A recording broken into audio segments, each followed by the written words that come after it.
Hey everybody. Welcome to Breaking the 180 live update and review here. We just had the chilling, almost in a literal sense, experience of watching the first two episodes of the new season of HBO's True Detective. Season 4. Season 4. For S- those of you who are big peak TV fans, this was a very anticipated season because it's probably one of HBO's most popular recent shows, even though it's a decade old in a sense, because the first season premiered in 2013. Wow. Yeah, yeah, Wow. 10 That years. that kind of just blew my mind a Yeah, little no, bit. right? I mean, But that's the passage of yeah, time. season 4 in 2024. This is our first do we recommend for this year, and we're going to do something a little different. We are going to do installments of these for season 4 of True Detective. I think even when the first trailer came out, the setting piqued our interest, Oh and the yeah, fact that Jodie Foster stars in it and she's a big lead. Yeah, yeah. big lead, and she doesn't tend to star in a lot of projects. So Also, new director, new writer. It's the nice thing about this show. It's an anthology show, and famously, the first season was directed by Kerry Jo Fukunaga, um, who still is a producer of this one, along with Woody Harrelson and Matthew McConaughey, who were the stars of the first season, and director Barry Jenkins. He's also in the lineup of producers for this new edition. Season two famously did not get as much love when it premiered for various reasons. I thought it was strongly casted, but I think it was just dismissed at the time as too much of a conventional cop show. Because if you've seen the first one, it's kind of I a mystical gothic well, also experience. the acting. Yeah, I think we actually mentioned that as we were booting up the first two episodes, that it's one of those unfortunate products of the time. yeah, yeah, In yeah, yeah. that, if the first season hadn't come out, was it 2 years before season two? Was it two Yeah. years Oh yes, between? yes, yes, yeah, yeah, yeah. Season two was 2015. Yeah, yeah, yeah, yeah. So I haven't seen them. I've seen a lot of like individual clips from the first one. I just know about the reputation of the second season, which starred Vince Vaughn, I believe, Yes, and Colin Farrell. and Colin Farrell. Uh, a running theme, and then the show came back in 2019. I want to say 2019, 2020, one of those two, with a much stronger third season that kind of recaptured the sharpness and the alluring strangeness of the first season. What all of them have in common, though, it And starring the great Mahershala Ali. yes, yes. And it was a fantastic period piece as well, set in the 1970s and 1980s. The first season was set in 2003. And the second season, I forgot, but it's contemporary Los Angeles in the second season. What runs through all the seasons of this show is this idea of law enforcement figures who are very flawed. Like even as we're rooting for them as they're trying to figure out who the killer or a criminal or the culprit, right, in each season is, the cops themselves have at times unsavory aspects to their personalities. You know, the seasons are very gritty. They deal with a lot of edgy material and starkness, this idea of the starkness of life, how, if you're hunting a killer, how that contrasts with your own traumas and the things that are going on in your own life.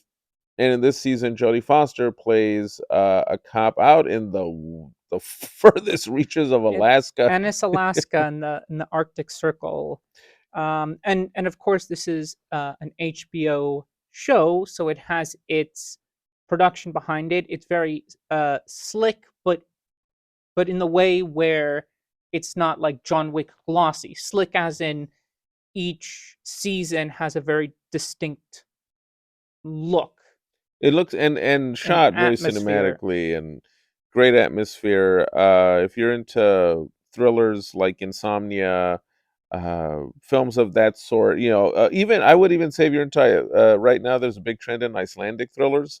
If you're into those kinds of movies, this one might appeal because it has a great way of using that environment of this glacial landscape. It's winter season, so the sun never comes out. Yes. For the whole season, so everything's moody and the characters are living in constant darkness. There's no relief Not at from all. from Well, the darkness. the Yeah. wind is always howling through, and I guess that leads us into the first two episodes, which we just saw. Um, I think we basically got the basics out of the way. Uh, if you've seen any sort of procedural, there is an inciting incident, very spooky inciting incident. Yeah. But what I will say that I appreciate is how the story is being unraveled. Um, the information and the actual mystery, the way things are being laid out, the way that we as the audience learn new information is the same way that the characters do, right? Yeah. That's the point of a show. But I really like how they do it. The big, basically, the next major um, point in the story is is built up to in a very nice way. Because unlike a standard procedural, most of what we've seen so far is more of a drama with the procedural elements being worked into what the characters are going through. It really feels like the characters, every single character in the show feels like they're about to explode at any moment. That the pressures of living and working in this remote Arctic town, it just sooner or later something will just make them completely snap. Yeah, the show does a wonderful job of creating an environment of this really secluded corner where everyone knows each other. So there's a lot of personal histories going on between the characters. So it's even trickier for the police to do their work because some source of information they might need might be some former lover or former coworker that they're not on good terms with.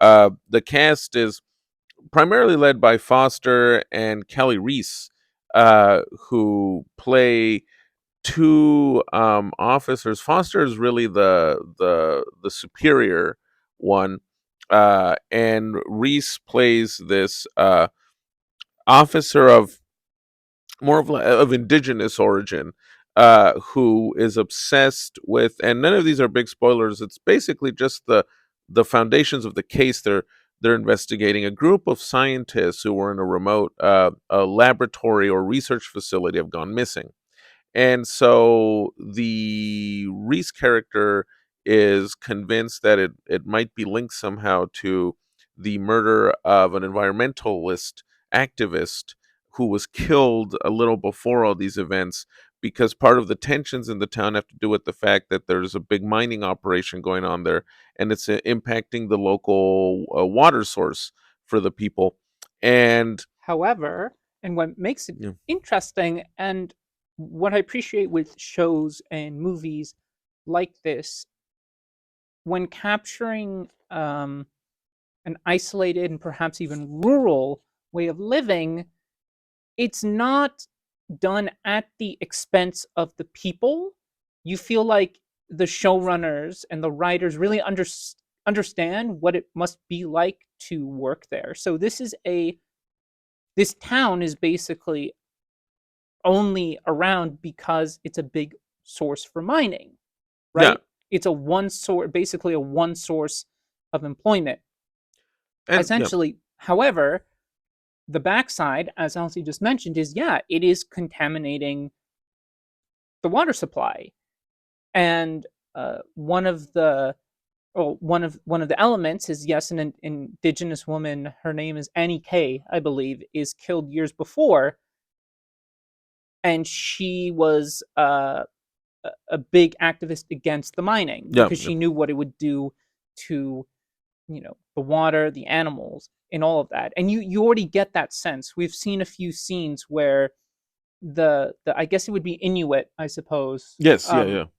I don't know the specific tribe or area, or but presume Inuit. I'm sure we'll be told something more specific later in the show. You can already see them clashing with the workers of the town who are miserable because there's no daylight. I'm sure they're being overworked and underpaid, as happens. So Yeah, it's a very and it's got that great environment of these are familiar small town characters, but they're not stereotypes, so they're not cliche. So there's roughnecks, there's people who are teachers, there's the scruffy cops, and there's someone that uh uh the Reese character hooks up with Kavik. once in a while, but the way they talk and the way they're structured is more like individuals living out in this harsh environment which shapes them and shapes their perceptions about things. And yeah, there's that great dilemma of the tension of, well, we know this mining enterprise is infecting our water literally, but at the same time, it's the prime source of income for that community, and if it completely disappears, you get the sense the community itself would disappear, and these characters would have to find a whole other way of life. And then mixed with that, there are the more true detective elements Yes. that are still adapted for this environment. So there are some elements that are hinting at supernatural things going on and kind of semi mystical forms of thinking. Well, there's a woman who can see her dead husband. Yes, Actually, she says that the dead husband leads to the discovery of some bodies. Whether or not this is for real, uh, or for real in the sense of the perspective when we see it, yeah, is it just something going on in her brain, or are these apparitions like for real? Like, yeah. do these elements actually exist? Or are they cultural manifestations? So, for example, the indigenous officer, also has these visionary moments where she's driving around at night and she sees a vision of a polar bear in front of her Was that a vision? vehicle. I think it was a vision. Yeah, I think that was the idea. Because remember, right before she stops the car, she hears that voice. Say, Oh, so I I thought think, that polar bear was for real, well, and it's scarred a bit like like the like the plush. plush. So Oh, so interesting. or we'll find out We'll later find out. in Well, the you season. see that That's the thing. That's the it's charm of it. Yeah, planting yeah, some interesting seeds, and but the I think the other factor that I mentioned earlier that creates this very stormy dynamic, quite yeah. literally, is that everyone, because this is a small town, everyone knows each other, and that's for better and for worse. Everyone has a history with each other, and you can tell there's a lot that still needs to be said. And you get the sense that throughout this mystery unraveling, right, as we find out what happened to these scientists, we'll learn a lot about what the hell, what's the backstory, or not even the backstory, but the history to why the characters are the way they are. It's wonderfully layered because the crime itself is layered in the same way the characters' lives are layered. So Exactly. as every episode advances, we learn a little bit about Jodie Foster's personal life. Uh, Oh, I wanted to talk about that because she is, and so far as we know, she is the mother of an Inuit teenager. I think she's maybe 16, 17, yes, yes, 17. And there's, you know, the tensions that any parent and kid would have, but there's an absent father. There's some tragedy that they don't want to speak about. and it seems to inspire in the Foster character a different sort of racism, right? Like she'll make racist quips, but that seem to come out of a place of real pain, of genuine pain because of whatever the developments were in her life in regards to her marriage, to her children, things that'll come, things that you can tell will be unspooled as the season continues. And I think the something, it's a good thing that the showrunner, the director, this season is this female director from Mexico, Isa Lopez, who's actually done a lot of Spanish language films and TV, and Oh, is now okay. the showrunner here. Because one thing I appreciated about what we've seen so far of the show is, the women characters are, they're genuinely strong female characters, and that they're genuinely written. They're flawed, They're conflicted. real Yeah, people. yeah, You yeah, know yeah, yeah, what?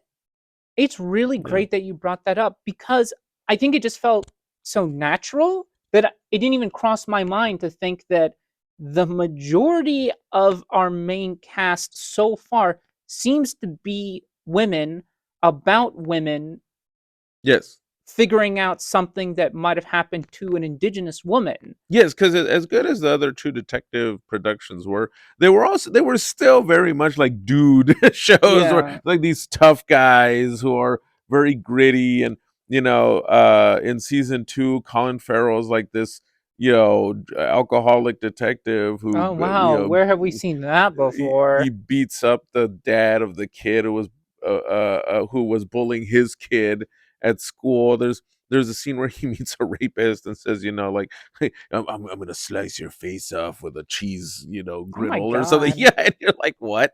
Whereas this one feels, for the first time, like you're getting really strong female characters treated with genuine, just genuine Realness? realness. I mean, it Yeah. sounds very strange to say, but I think talking about the context of the industry, we've seen a lot of overcompensation.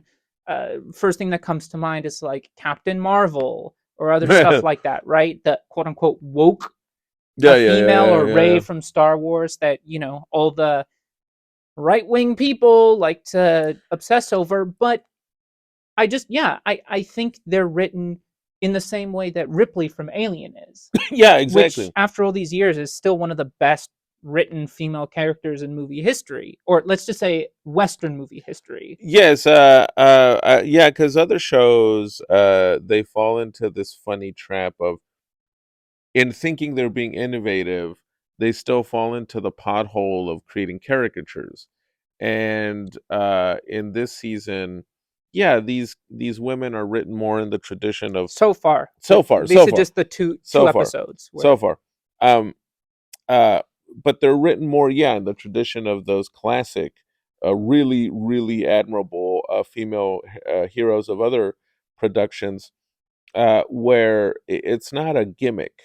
You really feel like these are women who have learned to survive in this environment, and it's shaped them in a very, very specific way, including class differences, ethnic differences, all the different age tensions, differences. age And I gaps. think, Yeah. and I'll try and make more of a conscious note about this as we see the rest of the season. But I think even the way that they talk to each other, I think there might be subtle hints of understanding that perhaps a male lead writer wouldn't be able to make natural. Oh, exactly. Because I mean, the great challenge with writing anything about someone or some situation in whose shoes you're not walking in is the required sensitivity or sensibility and empathy required is so big. And we've talked about this in our Michael Mann series. It's such a difficult thing to pull off convincingly. And also, and in general, it's nice to see that a Latino female showrunner can do a show like this that can compete with any other cop procedural Yes. that's out right now, and is actually better than some of the recent past ones. Um, and you know what though, and I'll say this: I think it's because the way she's running it, she's also genuinely telling just a good mystery. I mean, it really is just a good. This could have been like a really good, like detective paperback, like a Don Winslow book or Absolutely. something. I mean, the way I can imagine a writer, and I'm sure it's in the script, uh, describing the scenery. Anytime people are indoors, you hear the wind basically Yeah. whipping the walls of their house. Um, And it has just enough disturbing imagery too. And we won't spoil, but you see what we mean. For example, with some corpses they find. Yeah, well, let's it's just say yeah, those prosthetics are absolutely incredible. I don't know. I fantastic. don't know Yeah. if it was. I don't know what studio did them, but you see a lot of shots of them, and I think they're doing that because they know how much Yeah. it cost. Well, and it looks like something. It's like it's in Alaska, but it looks like something Dantanian and really, really eerie Well, and yeah, and it creates the sense of the world outside of this town does not exist. There yeah. is nothing else out there. It almost gives you a Cormac McCarthy vibe. Oh, haha, I also know what you're winking at. But you gotta watch. You gotta watch Yeah, the yeah. show to know what we're talking about. But it's hitting all the right notes. I'm Yeah. I'm curious to what the mystery is. I'm engaged in what the characters are doing. They're somewhat unlikable, but not the way where you're like, why should I keep watching the Well, show? they're refreshingly unlikable, and what I mean by that is, it's all it's there's something kind of nice of when you see characters written like actual people, people that you've probably met, people that you've come across in, that you've come across in life, who or sometimes they say the wrong thing at the wrong time, as we all have.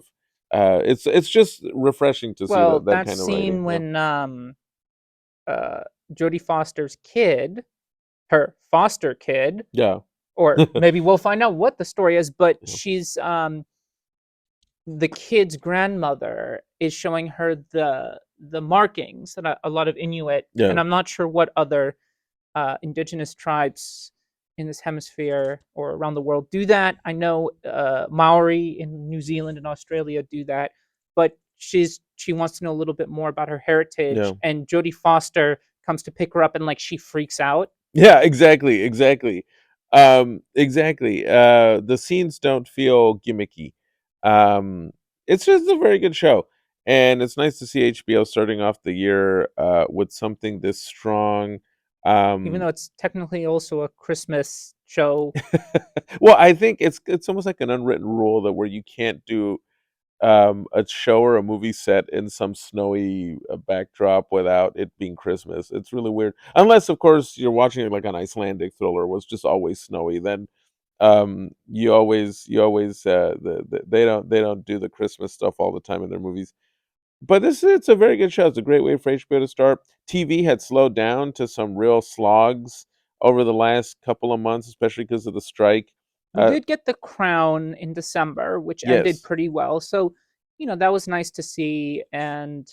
But aside from like big prestige TV, I don't know what else really came out November and December. I'm sure no, I'm missing no, it was a some stuff. very slow season. Even now, True Detectives is, I mean, this is probably the best show premiering this month. The only other thing I can think of is uh, Ted on Peacock, which Huh. can't get enough of that trash talking teddy bear. But anyway, guys, that's our take on the first episodes of True Detective. We are back. It's a new year, This is our first. new Do season. we recommend for 2024? However, we're not quite done with Mr. Man. Final episode is coming up where we look at the last batch of films left to discuss on this great director's career. We know a lot of you already saw Ferrari and have been discussing it with us, Our, either here or when we bump into you in person. yes, Um, we have our interim episode on Apple Podcasts and Spotify. We also have our best and worst of 2023. You can check it out now on YouTube in its entirety. And we will, of course, be covering award season. So the Oscars are coming up. We're waiting for those nominations to come Yes, out. we'll do a. I don't know if we'll do an episode or another live stream, We'll I figure it mean, we'll out. figure it out. But Also, we saw the globes. a lot of it made sense. Yeah, surprisingly. I pretty much nodded my Yeah, like everything deservedly. So I guess we'll quickly just do a quick rundown of the big awards. Killian Murphy, Best Actor. Paul Giamatti for The Holdovers, Best Supporting Actor. yeah. Lily Gladstone, Best Actor or Supporting. I forgot. No, I think it was like lead actor Lead for actor lead act. Yeah, for Killers of the Flower for the Moon. Flower Moon. Best was it best? Well, TV Succession basically dominated Swept the swept the TV awards. Best Drama, Oppenheimer. Best drama Oppenheimer. Best comedy. Uh, that Poor one was Things. Poor Things. Poor Things. Barbie ended up empty-handed except for song. Billie Eilish took the And song Best category. Box Office. Oh yeah, but see, I'm sorry, I'm just not going to count that. I Well, know. I mean, come on. They're basically saying thank you for making $1 billion And and exactly. helping us out, helping out the industry. Um, Ludwig Göransson won Best Score, yeah, 1930. exactly. So a lot of it, look, a lot of it made sense. No major upsets. Bradley Cooper got nothing, thank goodness. Anatomy of a Fall. I was a screenplay. A Yeah, screenplay. no, was it screenplay or Best International? I think it might have won both, but I know it won screenplay. I know screenplay was a bit of a well, because screenplay, I was sure it would have gone either to well, I think it could have either gone to Poor Things or I thought Oppenheimer was going to take it just because, not because it's the best screenplay of the bunch, but just because that tends to happen sometimes when in that pattern of, well, I mean, if it's the best film, it must have the best Oh, screenplay. I know why I was thinking it wasn't supporting. I forgot because Golden Globes does comedy and drama. So Yes, excuse me, I yes, messed up. Cillian Murphy got Best Actor drama, Drama for Oppenheimer. Paul Giamatti got Best Actor for comedy, yeah, Comedy. and Robert Downey Jr. got best supporting actor drama. Best Supporting Yeah, Actor yeah. Drama. Yes. He'd So he'd there's a split. I wanted to make that he'd kind of differentiation. been ruled out of the race, but I guess he's back in now, thanks to the Globes. Well, actually, this would be a big test for the Globes because, as you know, the Golden Globes have been mired in a bit of controversy over the past few years, and at one point there was one year where I think they didn't even have the show because no one was going to show That up or was something. right. So So this was their first but all of genuine like these, Golden yeah, Globe show in a while. Divine Joy got Best Supporting for Comedy for The Ah, Holdovers. yes, Emma yes, well Stone deserved, so well Best deserved. um, Actress and Actress Comedy. So I got it very all very well wrong. They deserved. have supporting. I just completely forgot they did supporting and lead for a drama and comedy, and all of those were really good picks. They're very good picks, and this is an interesting test for the Globes because it'll be the first. Although the only thing that was not great was the host, but more more on that Yeah. later. The what this will be for the Globes is a major test in terms of resonance because once the Oscar nominations come out and once the awards are handed out, it'll be interesting to see how close the Oscars will be to what the Yes. Globes decided. But we'll keep an eye out because I think we still need BAFTA, right? Will have Yes, its thing. SAG will have its awards. The I Producers Guild. Producer Guild. Um, So Most of the press awards have been given out, so most of the big critics associations have, and those are always actually almost a little more interesting to see because they really they really choose stuff that ends up not jiving all the time with the big awards. So, for example, LA Film Critics chose Zone of Interest as the best film of the year, and I think New York did Killers of the Flower Moon as I think best of so. the year. Yes, So it's like it's a whole. but Oh, and you, then the National Critics Association did Past Lives. yeah. So So that it's I love to see yeah, that. yeah, I love to see that for sure. So some a rundown of that. We're keeping our yes. eyes peeled, and Well, so be on the lookout for our next episode of the Chronicles of Man. and our Um, second, do we recommend with episodes 3 and 4? I'd assume for True Detective Night Country. Night Country. We'll see how the plot develops. But in the And meantime, it's our chance to hmm, finally branch out to TV. yes, So we're going to yes, start covering good peak TV on here. yes, Um, in installments. I think that makes it more interesting, and hopefully we'll also uh, bring to the Do We Recommend series. Wow, my whole brain is scrambled. That's what I thought we were doing now. To the Do We Recommend podcast series, some TV, but with TV it's a little different because either we'll do it by the season or we'll use a season as an excuse to review the whole show. So, for example, if we did The Crown, yes, we would review season 6 if we did that, but we would also talk about all 6 seasons. So that's why it's a little trickier, but we do want to get into more of that because I know there's some good stuff coming out. I know Wong Kar Wai has this famous a TV series called like Shanghai Blossom or something. Coming out in Asia though right now. We don't know when it's coming out in the US. That's another one of those frustrating ones where you're just like I really want to see, oh, but it's That and playing in Babylon Berlin. Oh, you know what? I read up on that for any fans here who are Babylon Berlin fans. And if you're not, please go check out the first 3 seasons right now on Netflix. Fantastic show set in Weimar, Germany in the 20s and 30s. Turns out the company that makes Babylon Berlin in Germany, it's one of those frustrating yet simple answers. They got bought out by someone else, so there's been a whole debate over who's going to then get be in charge of the Wow. licensing rights to license it Spicy. out to Netflix. So you're because I looked it up. I was like, Wow. why isn't Babylon? Why is the What's fourth going season? on? So when I looked it up, I thought, of course, so simple but so frustrating. Like it's another one of those licensing things. It's kind of like when you're wondering why a certain song you really like is not on Or a Spotify or a soundtrack. soundtrack. For example, like Los Colonos, Yeah, which you may or may not see us finally talk about for real now that it is released in your local cinemas. Go check it out. We're not going to hold you up anymore, check out support your local art houses. That's where but it's it's going to be. there. Yeah, but it is right there. We've talked about it in almost every single thing we've made If last year. there's a Lemley near you, go see it, or any art house venue near where you live. It's probably playing right now. Well, thank you for joining us for this one, guys. Breaking Stay It tuned. Live 2024. So much, You'll yeah. see a lot from us and a lot more on YouTube too. We'll go now and catch up with our past Do We Recommends and live updates. And be sure to subscribe to it. Remember to like our videos. Remember to comment on our videos.